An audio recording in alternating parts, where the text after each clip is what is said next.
Known for its bison herd, cherished for its revival of a once vanished ecosystem, it also contains the cabin home of a renowned Oklahoma literary great, John Joseph Mathews. This is the Joseph H. Williams Tallgrass Prairie Preserve in Osage County, Oklahoma. It is 51,000 acres of miracle, blood, sweat, tears, and unrelenting passion. The land is a combination of owned and leased by the Nature Conservancy. It is the largest remaining remnant of the Tallgrass Prairie. At one time, that prairie covered 142 million acres, spreading over 14 states. Today, about 4% of that prairie remains, and almost all of it in tiny parcels. That makes the preservation work at the Tallgrass Preserve invaluable for protecting over 750 species of plant life, 300 kinds of birds, 80 animals, and numerous other animals and insects that call this place home. You can see more about this work in our Bison Roundup video. We will add a link in the description.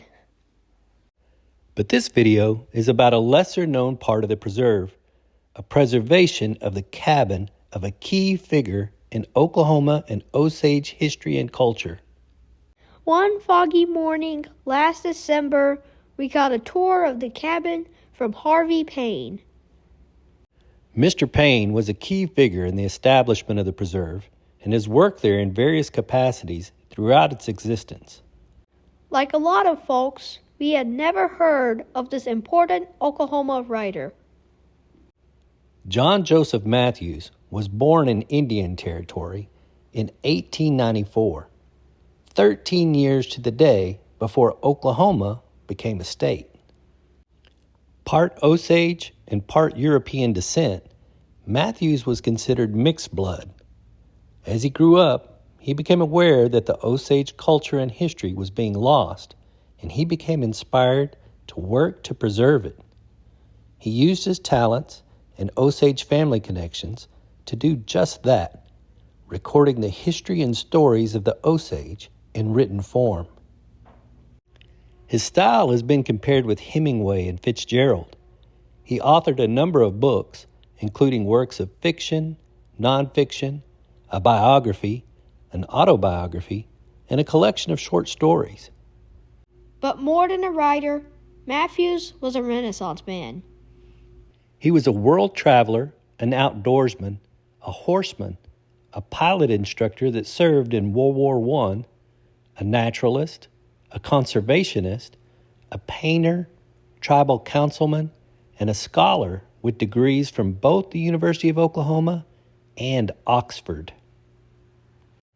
Mathews was afforded the opportunity to pursue his wide range of interest thanks to family wealth from oil and business interest. In 1929, Mathews decided the best place to cultivate those interests was to return to his hometown of Pawhuska, Oklahoma. In 1932, he built a sandstone cabin outside of Pawhuska, which he named the Blackjacks, after the numerous blackjack oaks on the property.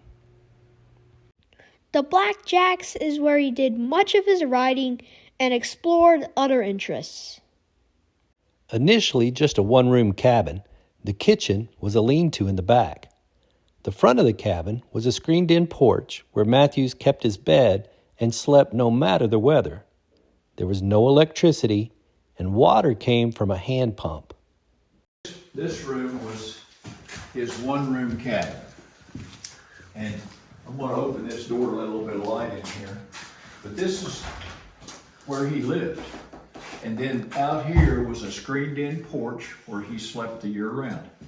And when Frederick Drummond was out here, they talked about the hardships of life here. You know, at that time they did have electricity, but at first he didn't have electricity. The only water was that pump out there. He took a shower with a bucket and a rope tied onto it, thrown over a tree limb.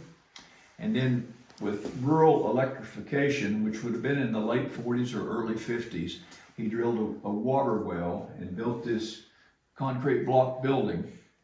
And that was a well house. And he had a single line of water coming in, only cold water. He had an outdoor shower. And that was it. Pretty Spartan lifestyle for a fellow with an Oxford education and a lot of money. One well-known feature of the cabin is the inscription on the mantel above the fireplace. It's written in Latin, and Mathews originally saw it written on a bathhouse as he traveled through Algeria. Some say his encounters with the Berber tribe on that trip inspired him to move back to his home in Osage County. This is his famous fireplace and the Latin inscription that he saw on the bathhouse in Algeria when he was kicking around in that part of the world. And it translates to hunt, to bathe, to play, to laugh, that is to live. And when Mathews saw that, he decided to adopt that as the motto for his life. Secluded, quiet, surrounded by nature, living simply in the Blackjacks is what earned Mathews the name Thoreau of the Prairie. Despite its isolation and humbleness, the Blackjacks was host to many high-profile guests. Literary giants, prominent businessmen, and politicians were often guests at the cabin. And his wife, Janet, and another rancher and his wife had a wild game dinner out here with Mathews and his wife. And they told me that she cooked everything from scratch, including the crackers. And she cooked over this fireplace. When Mathews remarried, the kitchen area was expanded and enclosed. The door was not in place. And when we restored this, the contractor was looking out there in that cinder block building and found this door. And he brought it over here and it fit perfectly.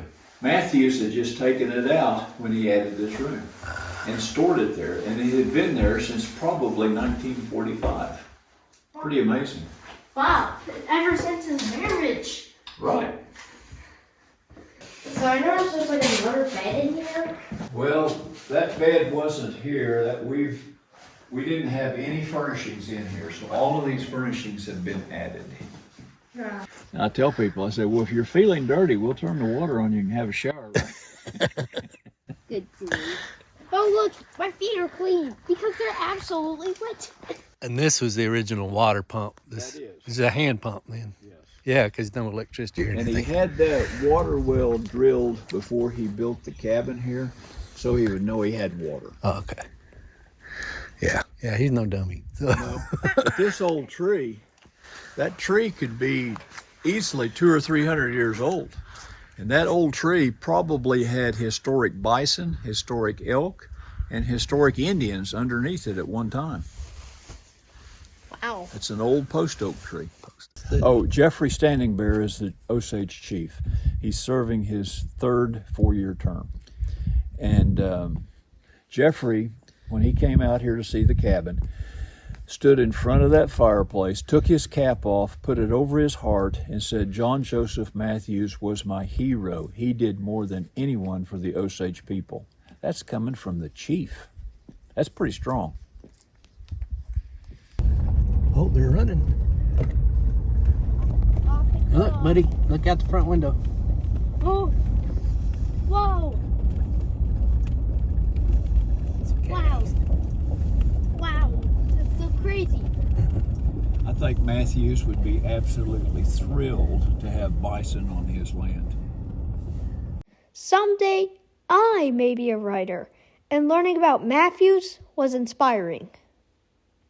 How would you spend your day if you lived out here? Well, if I had tons of paper, I would be writing. I'd be writing down my whole life story. If you've heard of Mathews before, we hope our videos shed some light on this interesting man. And if this is your first introduction, we hope it leads you to look into him further. If you want to learn more about him, we recommend the biography John Joseph Mathew, Life of an Osage Writer by Michael Snyder. And the Oklahoma Nature Conservancy offers tours of the Mathews Cabin at certain times of the year. Check their website or Facebook page for details. We will put links to both of them in the description. Be sure to schedule in time to see the rest of the preserve. It's a special place. Special thanks to Harvey Payne and the Oklahoma Nature Conservancy. See you on our next adventure!